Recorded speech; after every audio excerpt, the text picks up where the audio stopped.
Sorry, this is kind of late, but we're here in our second Airbnb. If you saw our last video, the first Airbnb didn't quite work out for us in what we needed. The last one had a free cancellation, so we were able to get our money back for all the days that we didn't stay there. But yeah, this is our current Airbnb. I think it's a lot better, so I'll give like a little bit of a tour.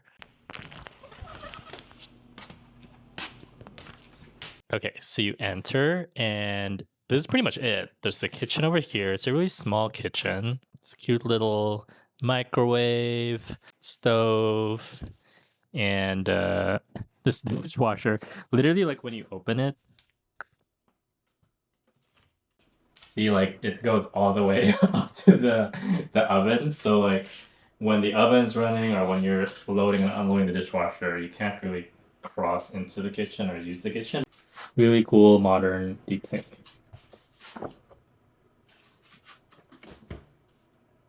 Big fridge. We don't have a lot of stuff. And so yeah, this is the living room. Here's my amazing, handsome husband and son. Hello. He just ate.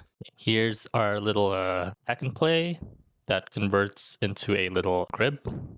So thank you, Auntie, for gifting that to us. This is on a registry and my auntie gave it to us. Let's go to the bedroom. One of the main reasons why we decided to move Airbnbs is this washer dryer. Oops. So yeah, it's in unit, whereas the other one, our previous Airbnb, we had to like go down the stairs into the shared laundry space, which wasn't ideal with the baby. So because we've been doing laundry a lot. In fact, there's a load of baby clothes in here right now. Oh. This is a just a storage closet. I guess the cleaners use it too, to like, because they store a bunch of cleaning stuff in here. But we've been using it to put our luggage and like our coats and stuff because it's been kind of chilly here. It actually snowed the other day, which was kind of cool. And here's the little bathroom. Boop. So overall, I think it's a much better space than our last Airbnb. If you saw that last video or 2 videos ago, this place is a lot better for our needs. And it's just a lot more conducive to having a newborn in it. A good tip for if you are traveling for a surrogacy birth kind of situation is to find an Airbnb or hotel that accepts Amazon deliveries or whatever delivery service, because our last Airbnb, they did not accept mail deliveries. That was going to be a problem because since we moved here, we've ordered so much stuff. For example, diapers, we ran out, wet wipes. So you definitely need a place you'll be able to ship stuff to your doorstep because that just adds so much convenience. Another amazing thing about this Airbnb is we're right across from a grocery store. So whenever we needed supplies, we literally just walk across the street here. Let me show you. So we literally have just been going over there. If you're in the Spokane area, it's called Huckleberry. You might be familiar with it. But this location, we're fortunate enough that this one has the bistro / coffee shop. So we've been able to get like food, breakfast, lunch, and a lot of coffee.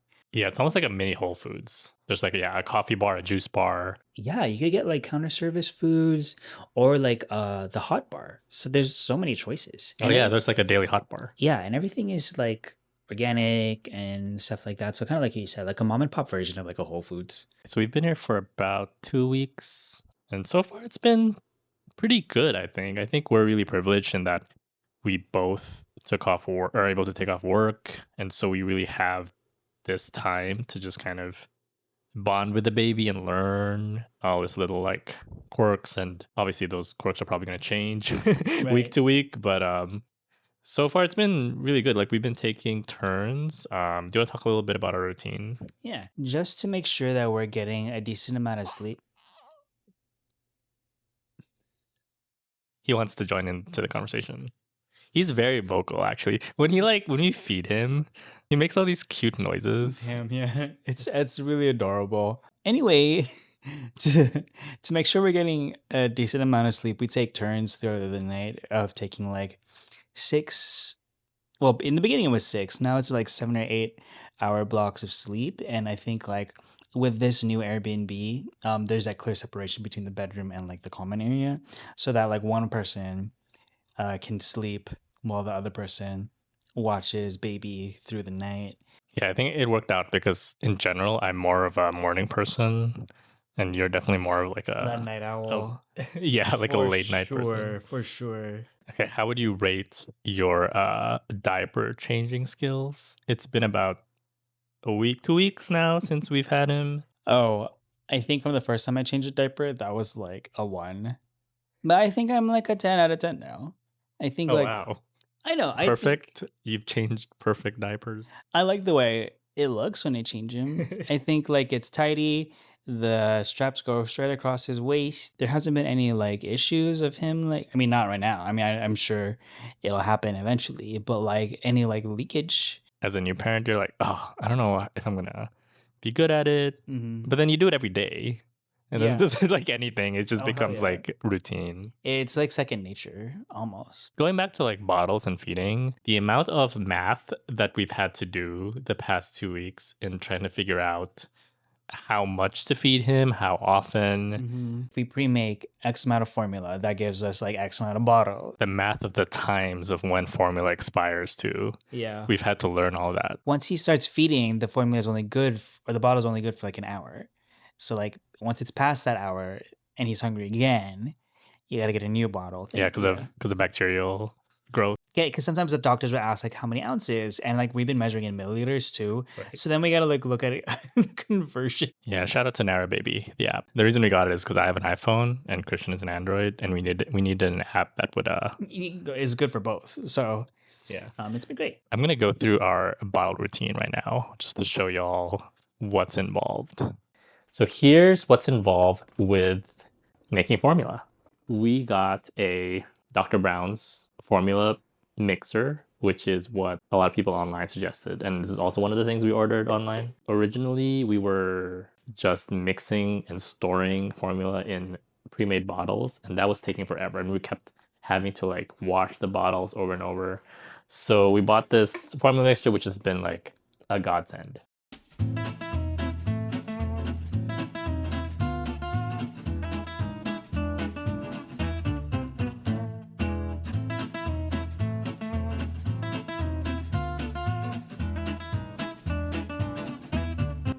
As you can see, we use the Costco generic brand.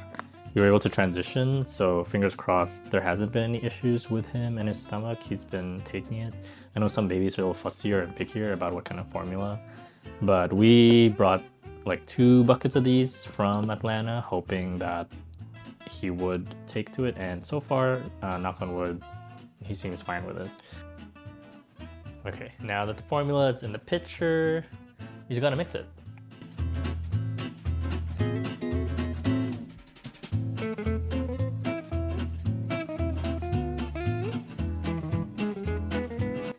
Okay, now we poured in the bottles. I think we agreed we're gonna try upping it to 80.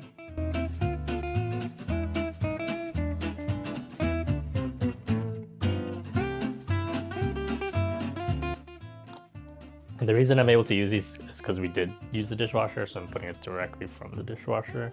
We also have a sterilizer bag, which we use multiple times a day in between dishwasher uses to sterilize the bottles, which is again something we had to order online. Okay, so these are ready. So I'm gonna put these in the fridge. And then this whole pitcher will go in the back of the fridge where it's supposed to keep cool. And then we open up our app, which we haven't been doing this, but we should be tracking when we make the pitcher because the pitcher is only good for 24 hours. So we use Nara Baby, like I said. So this is our feeding. I don't know if you could see, but like it shows a history of like all the different feedings we've done for the week. It kind of gives us an idea of how much formula we need to make. So every time we do a feed, we log it. And the UX and the UI for this app is really, really easy and really cool. It makes it easy to add. You just do add, and then you add like when the feeding occurred and what the amount is. So these days he's been going 70 milliliters, but we're going to bump it to 80. And you can also track diaper changes. We haven't been doing that. We probably should, especially for poops, because when he's constipated, he gets really fussy. But yeah, let's add a routine. And then this is kind of where we put our formula pitchers. So we made this one for 921, so it's good for 24 hours in the fridge. Boop. And that's it. At the start of this whole figuring out the formula situation, we were using like all these hospital given bottles and storing the formula literally in these things before we got the Dr. Brown's pitcher. So the Dr. Brown's pitcher has made things like so much easier because literally we can just make a whole bunch and just use it throughout the day. Whereas before we were literally storing it in individual bottles and having to make formula every freaking 2 hours. It was crazy.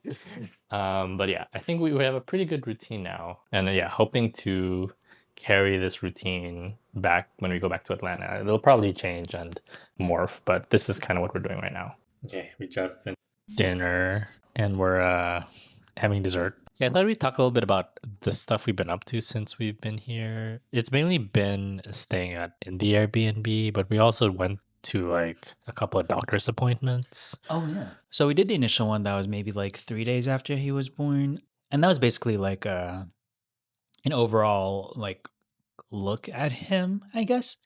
Basically taking like his weight, his like measurements and stuff like that. They tested his jaundice. Oh yeah, they tested his jaundice too, which is like a thing they do in all babies.